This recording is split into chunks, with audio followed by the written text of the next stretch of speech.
Future में इंसानों को 3 सेक्शंस में बांट दिया गया है। पहले जो बेहद अमीर, दूसरे मिडिल और आखिर बेहद गरीब। ये कहानी आज से कई साल आगे की है, जहां दुनिया भर में 3 जोन्स बने हैं, जिसमें जोन 1 में अमीर लोग रहते हैं, दूसरे में मिडिल क्लास और आखिर तीसरे जोन में बेहद गरीब लोग। आखिरी जोन के लोगों को बाकी जोन्स में जाना बिल्कुल भी अलाउड नहीं होता और इन सारी चीजों को कंट्रोल करता है आल्मा प्रोग्राम। ये फ्यूचर का एआई सिस्टम है जो इंसानों पे पूरी तरह राज करता है। इसे बनाने वाले का नाम है मिस्टर केसर। कहानी की शुरुआत होती है एक बेहद रहस्यमय और तनाव भरी रात से। हम देखते हैं कि एक काली कार एक रिस्ट्रिक्टेड एरिया से गुजर रही है। उस कार में एक बेहद इम्पोर्टेंट इंसान बैठा है जिसका नाम है मिस्टर केसल। रास्ते में सोल्जर्स उस कार को रोकते हैं। वो मिस्टर केसल का ब्रेसलेट स्कैन करते हैं और जब सब कुछ सही निकलता है तो उन्हें आगे जाने देते हैं। मिस्टर केसल कार से उतरकर आगे की तरफ बढ़ने लगते हैं, मगर तभी अचानक से पीछे से एक गोली आती है और मिस्टर केसल वहीं ढेर हो जाते हैं। वहीं दूसरी तरफ शहर की सड़कों पर एक बेहद तेज रफ्तार चेस चल रही होती है। एजेंट्स की एक टीम एक काली वैन का पीछा कर रही है। उस वैन का ड्राइवर बेहद खतरनाक तरीके से गाड़ी चला रहा था और किसी भी हालत में पकड़े जाने से बचना चाहता था। एजेंट सालिया रेडियो पर बाकी सोल्जर्स को अलर्ट करती है और बताती है कि वैन नॉर्थ की तरफ जा रही है। सोल्जर्स तुरंत एक्शन में आ जाते हैं। वो उस एरिया के सभी सिविलियंस को वहां से हटाते हैं और आगे जाकर पूरी रोड ब्लॉक कर देते हैं। जब वैन वहां पहुंचती है तो सोल्जर्स ने उस पर फायरिंग शुरू कर दी। इतनी फायरिंग के बाद वैन क्रैश हो जाती है, मगर तभी वैन में से एक इंसान बाहर निकलता है और तेजी से भागने लगता है। सालिया तुरंत उसके पीछे दौड़ती है, मगर कुछ ही देर में वो उसे नजरों से ओझल कर देता है। सालिया रेडियो पर बताती है कि वो शख्स जोन 3 में घुस चुका है और उसने हुडी पहन रखी है। तभी एक ड्रोन आता है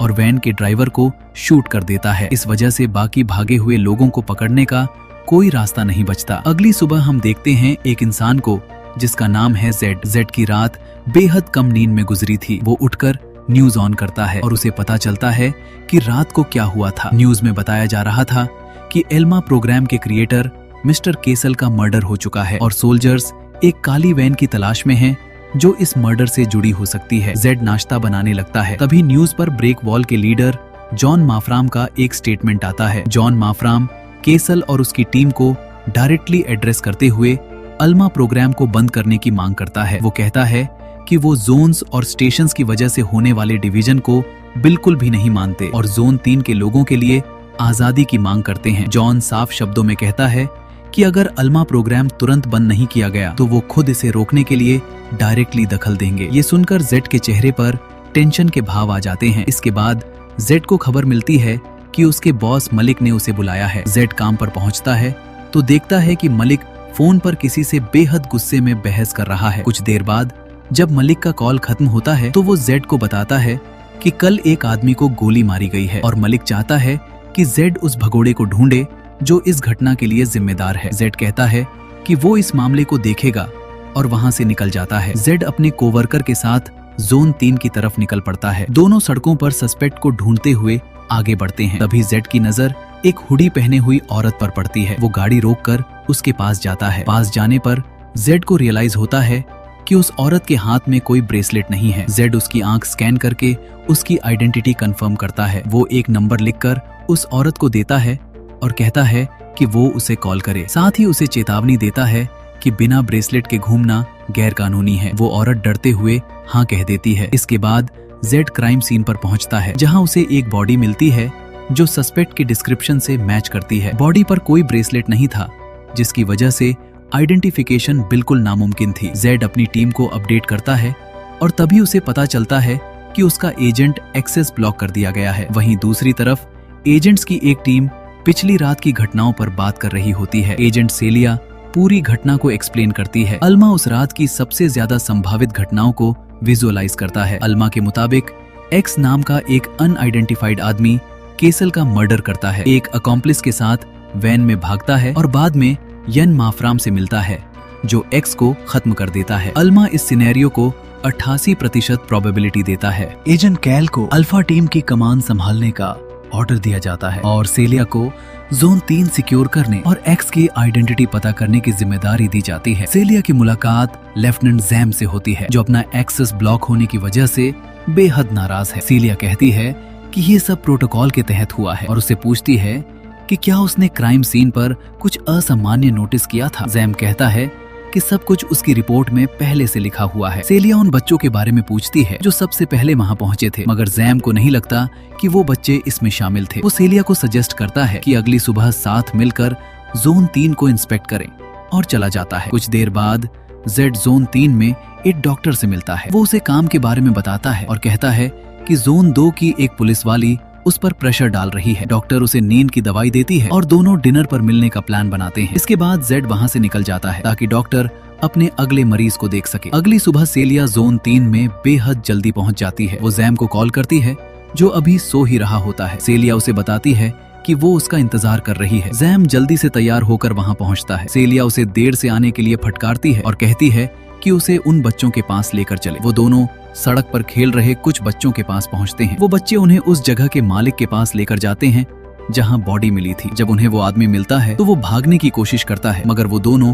उसे पकड़ लेते हैं। जब उससे क्राइम के बारे में पूछा जाता है तो वो कोऑपरेट करने से साफ मना कर देता है। सेलिया अपना फोन निकालकर उसका चेहरा स्कैन करने लगती है और उसकी डिटेल्स ऑफिस भेजने वाली होती है। तभी वो आदमी रुकने को कहता है और मदद करने पर राजी हो जाता है। वो क्राइम सीन से मिली कुछ चीजें उन्हें देता है, जिसमें मरे हुए आदमी का जूता भी शामिल होता है। सेलिया और जैम उन चीजों को लेकर गाड़ी में चले जाते हैं। सेलिया कहती है कि वो बच्चे उसे देखकर लग रहे थे जैसे उससे कुछ चुराने वाले हों। जेड उसे बताता है कि उन बच्चों को जोन 2 के लोगों की आदत नहीं है। सेलिया हंसते हुए कहती है कि गरीबी किसी भी चीज का बहाना नहीं होती। तभी अचानक से एक आदमी दौड़ता हुआ आता है और एक फोन उनकी गाड़ी पर फेंक कर तेजी से भाग जाता है। जेड तुरंत उसके पीछे दौड़ता है, मगर उसे पकड़ नहीं पाता। जब फोन की घंटी बजती है तो सेलिया कॉल उठाती है। एक अनजान कॉलर उन्हें एक लोकेशन देता है और बताता है कि यान मफराम वहां मौजूद है। केली तुरंत उस लोकेशन को अल्मा के पास एनालिसिस के लिए भेजती है। थोड़ी ही देर में अल्मा उस बिल्डिंग से जुड़े 3 सस्पिशियस प्रोफाइल्स फ्लैग करता है और 80% प्रोबेबिलिटी देता है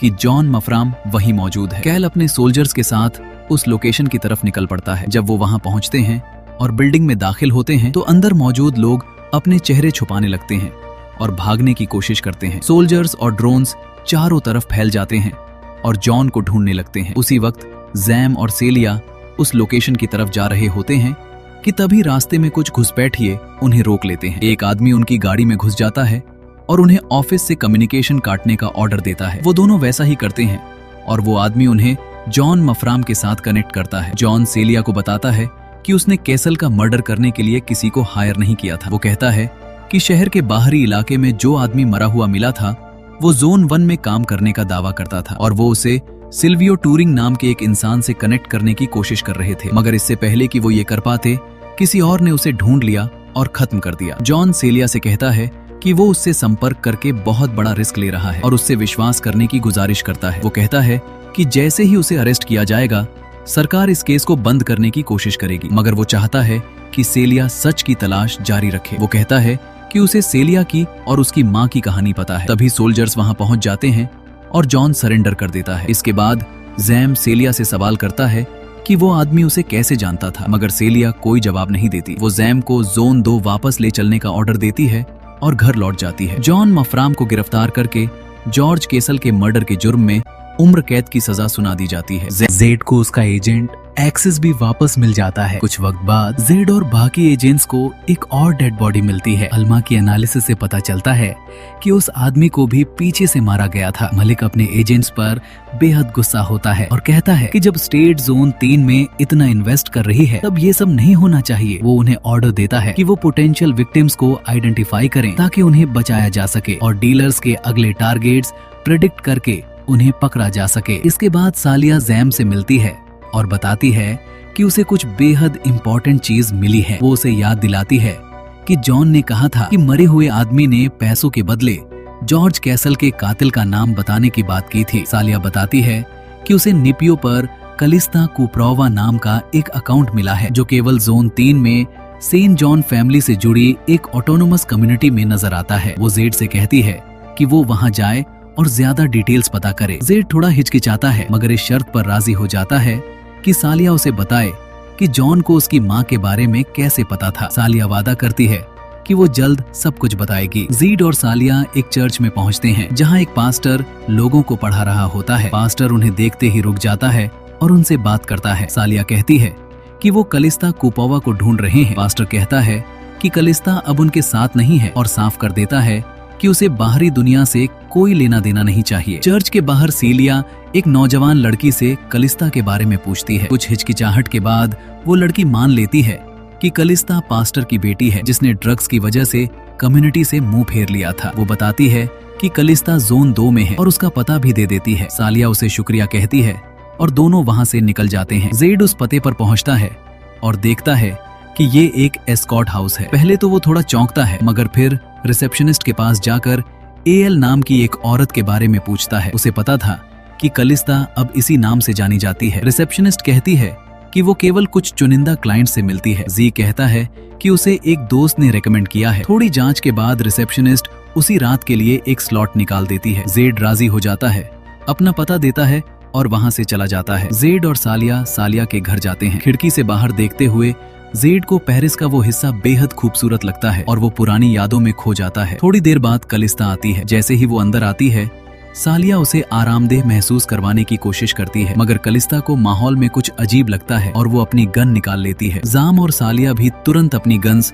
उसकी तरफ तान देते हैं। सालिया उसे शांत करने की कोशिश करती है और कहती है कि वो जानते हैं वो कौन है और केवल उसकी मदद करना चाहते हैं, मगर कलिस्ता बेहद डरी हुई है। सालिया जैम को अपनी गन नीचे करने को कहती है और दोनों ऐसा करते हैं। धीरे धीरे कलिस्ता भी अपनी गन नीचे कर लेती है। सालिया कलिस्ता से मरे हुए आदमी की आइडेंटिटी पूछती है। कलिस्ता बताती है कि उसका नाम मलिक पमुक था और वो उसका दोस्त था। वो कहती है कि वो कैसल की सिक्योरिटी में काम करता था और उसके पास ये प्रूफ था कि उसे किसने मारा। जब पूछा जाता है कि क्या उसे कातिल की आइडेंटिटी पता थी, तो कलिस्ता कहती है कि उसने कभी पूछा ही नहीं। मलिक बस पैसों के बदले प्रूफ देना चाहता था और कलिस्ता ने अपने क्लाइंट्स के जरिए ब्रेक वॉल से मीटिंग अरेंज की थी। उसी रात मलिक को खत्म कर दिया गया और कलिस्ता ने फिर कभी उससे नहीं सुना। कलिस्ता कहती है कि वो जोन 3 वापस नहीं जाना चाहती। सीलिया उसे भरोसा दिलाती है कि वो उसे वापस नहीं भेजेगी और उसे जाने देती है। इसके बाद सीलिया जैम से कहती है कि उसे एक ड्रिंक की जरूरत है और वो दोनों बाहर निकल जाते हैं। ड्रिंक करते हुए सालिया जी को बताती है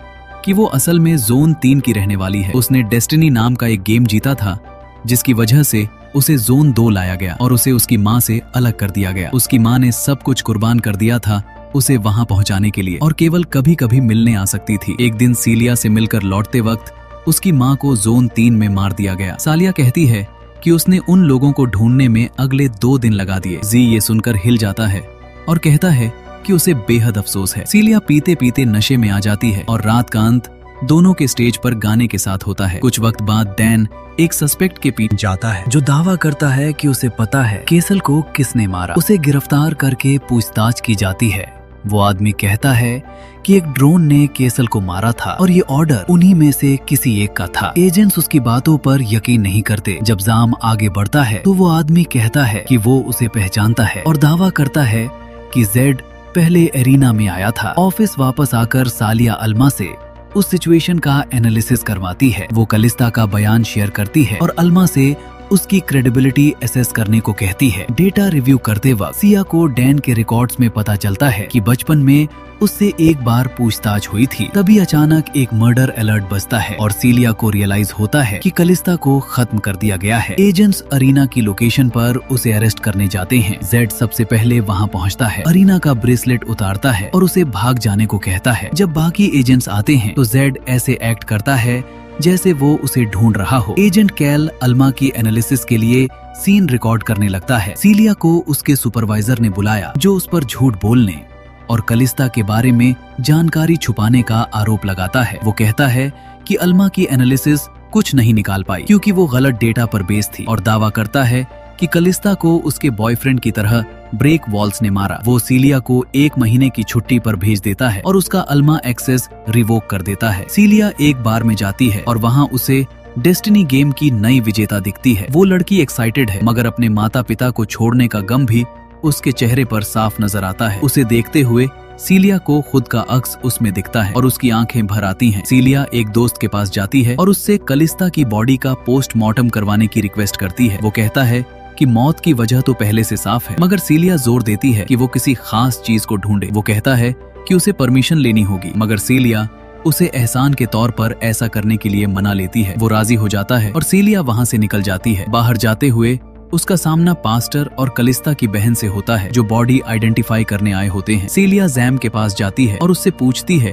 कि क्या वो उसके यहाँ रात गुजार सकती है। जैम हाँ कह देता है। जब वो डिनर बना रहा होता है तब सीलिया सो जाती है। उसे सोता देखकर जैम लाइट बंद कर देता है और खुद भी सोने चला जाता है। अगली सुबह जैम सीलिया को उसकी एक किताब पढ़ते हुए पाता है। वो कहती है कि उसे समंदर की बेहद याद आती है और उसे जैम और उसके दोस्तों के बीच पर एक पुरानी फोटो मिली। तभी सीलिया के पास लैब से दोस्त का मैसेज आता है और वो तुरंत वहाँ से निकल जाती है। स्टेशन पर मलिक जैम को अल्मा की एनालिसिस दिखाता है, जिसमें साफ लिखा है कि जेड ने एरिना को भागने में मदद की। जैम मलिक से कहता है कि कोई अल्मा को मैनिपुलेट कर रहा है और उसे चुप करवाने की कोशिश की जा रही है। सेलिया लैब में अपने दोस्त से मिलती है। वो उसे बताता है कि उसे कलिस्ता के पेट में एक ड्राइव लगी हुई मिली है। जब उसे प्ले किया जाता है तो उसमें मर्डर की रात की फुटेज सामने आती है। जैसे ही इमेज क्लियर होती है, ये साफ हो जाता है कि जॉर्ज केसल को एक ड्रोन ने मारा था। तभी अचानक 2 ड्रोन्स वहां आ जाते हैं और उसके दोस्त को खत्म कर देते हैं। सीलिया भागने की कोशिश करती है, मगर ड्रोन्स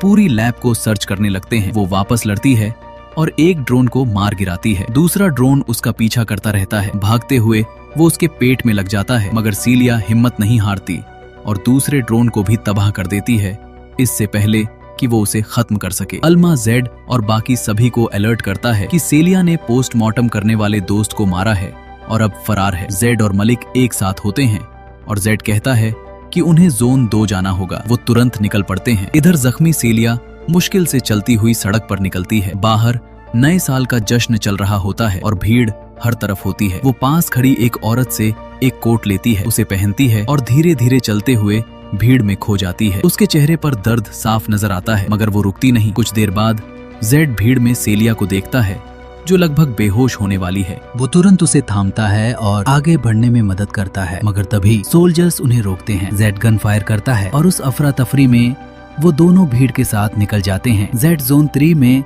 अपने एक दोस्त को कॉल करता है और वो दोनों एक मेट्रो स्टेशन से होते हुए जोन 3 में पहुंच जाते हैं। उसका दोस्त एक छोटी सी गाड़ी खींचता हुआ बाइक पर आता है। वो दोनों उसमें बैठ जाते हैं और वो उन्हें लेकर चल पड़ता है। रास्ते में सालिया जैम को सब कुछ बताती है। वो उसे वो ड्राइव देती है और बताती है कि जॉर्ज कैसल को ड्रोन्स ने मारा था और मिनिस्टर इस सब के पीछे है। तभी अचानक एक कार आती है और गोलियां चलने लगती हैं। सालिया और जैम उस छोटी गाड़ी के अंदर बिल्कुल चुप बैठे रहते हैं, मगर वो लड़का जो उन्हें चला रहा था उसे गोली लग जाती है और वो खत्म हो जाता है। एक ड्रोन करीब आता है, गाड़ी को स्कैन करता है, उसे खाली समझकर फायरिंग बंद होने के बाद चला जाता है। जब सब शांत हो जाता है तो जेड उठता है और उसे रियलाइज होता है कि क्या हुआ। वो सालिया को पास खड़ी एक कार में ले जाता है, जिसमें एक जख्मी आदमी बैठा होता है। जैम उससे पूछता है कि वो कौन है, तो वो बताता है कि वो ब्रेक वॉल्स में से एक है। जेड कहता है कि उसे पहले से पता है कि मिनिस्टर जॉर्ज कैसल के मर्डर के पीछे है। वो आदमी जैम को एक फोन देता है और कहता है कि एक बार और हमेशा के लिए ये सब खत्म कर दो। जेड सालिया को एरिना की हाइडिंग प्लेस पर ले जाता है। एरिना और बाकी लोग दौड़कर बाहर आते हैं और उन्हें अंदर लेकर जाते हैं। एरिना तुरंत सालिया का इलाज शुरू कर देती है। जैसे ही सालिया थोड़ी रिकवर होने लगती है, जैम को माफरम का कॉल आता है। माफरम उसे जोन 1 में जाकर सब कुछ खत्म करने को कहता है। कॉल के बाद जैम अपना फैसला कर लेता है और जोन 1 की तरफ निकल पड़ता है। वो एक पानी के रास्ते से उस जोन में घुसने में कामयाब होता है। नदी तैरकर पार करता है और दूसरी तरफ पहुंच जाता है। एक गार्ड को बेहोश करके मिनिस्टर मार्वल के घर में दाखिल होता है। जेड तेजी से मार्वल को डिसार्म करता है और मांग करता है कि वो बताए कि मर्डर्स के पीछे कौन है और एल्मा को कौन कंट्रोल कर रहा है। मिनिस्टर का जवाब सुनकर जेड हैरान रह जाता है। मिनिस्टर कहता है कि एल्मा खुद अपने कंट्रोल से बाहर हो चुका है और खुद ही लोगों को मार रहा है। उसके मुताबिक अल्मा ने पहले डीलर्स को टारगेट करना शुरू किया और जब जॉर्ज कैसल ने उसे रीप्रोग्राम करने का फैसला किया तो अल्मा ने उसे भी खत्म कर दिया। वो कहता है कि अल्मा ही पूरे शहर में ये तबाही मचा रहा है और उन्होंने एक ऐसा मॉन्स्टर बना लिया है जिसे अब रोकना नामुमकिन है। मार्वल जेड से कहता है कि अगर वो सालिया को जिंदा रखना चाहता है तो उसे छुपा दे और खुद भी भाग जाए, क्योंकि अब अल्मा को कोई नहीं रोक सकता। वो जेड को अपना ब्रेसलेट देता है और कहता है कि उसकी मोटर बाइक लेकर निकल जाए। जेड ब्रेसलेट लेता है और मोटर बाइक पर सवार होकर वहां से निकल जाता है। जब जैम जोन के बाहर निकलने वाले रास्ते पर पहुंचता है तो सोल्जर्स उसे रोकते हैं। वो उन्हें ब्रेसलेट दिखाता है, मगर जब वो उससे बात करते हैं तो जेड चुप रहता है, जिससे वो शक में पड़ जाते हैं। वो उसे हेडगियर उतारने का ऑर्डर देते हैं। जेड अचानक से तेज रफ्तार में निकल जाता है और सोल्जर्स उस पर गोलियां बरसाने लगते हैं। वो नदी में कूद जाता है, मगर एक ड्रोन उस पर लगातार फायरिंग करता रहता है। पानी के अंदर भी उसे गोली लगती है, मगर वो किसी तरह तैरकर किनारे तक पहुंच जाता है। बुरी तरह जख्मी हालत में वो वहीं पड़ा रहता है। जो लोग पहले उसे लेकर चले थे वो उसे ढूंढ लेते हैं और उसे अपनी वैन में खींच लेते हैं। लगभग बेहोश हालत में जैम उनमें से एक को जॉर्ज कैसल के मर्डर की फुटेज वाली ड्राइव थमाता है। वो उसे जल्दी से अरीना के पास ले जाते हैं, जो तुरंत उसकी जान बचाने की कोशिश में जुट जाती है। आखिरकार ये खबर बाहर आ जाती है। लोगों को पता चल जाता है कि अल्मा ही मर्डर्स और शहर में फैली तबाही के पीछे है। हर तरफ प्रोटेस्ट शुरू हो जाते हैं। लोग अपने ब्रेसलेट उतारने लगते हैं और अल्मा को बंद करने की मांग करने लगते हैं। मगर इस सब के बीच डॉक्टर एरिना ने जेड को बचाने की पूरी कोशिश की, मगर ये काफी नहीं था। जेड की मौत हो जाती है ठीक उसी वक्त जब सालिया की आंखें खुलती हैं। जब सालिया के सामने जेड की बॉडी पड़ी नजर आती है तो वो एक पल के लिए जम जाती है। फिर एक ऐसा दर्द उसके अंदर से फूट पड़ता है जिसे शब्दों में बयान करना नामुमकिन है। वो रोती है, चीखती है और जेड का नाम पुकारती है। वो दर्द, वो तकलीफ, वो खालीपन देखकर आंखें नम हो जाती हैं। कुछ वक्त बाद धीरे धीरे जिंदगी एक बार फिर पटरी पे आने की कोशिश करती है। सीलिया गाड़ी चलाते हुए बीच पे पहुंचती है। वो गाड़ी से उतरती है और समंदर की तरफ चल पड़ती है। वो पानी में उतरती है और तैरते हुए आगे बढ़ती रहती है, जैसे उस पानी में सारा दर्द, सारी तकलीफ और सारी तबाही पीछे छूट जाती है और हमारी कहानी यहीं खत्म होती है। अगर आपको ये कहानी अच्छी लगी तो हमारे चैनल को सब्सक्राइब करना बिल्कुल भी ना भूल।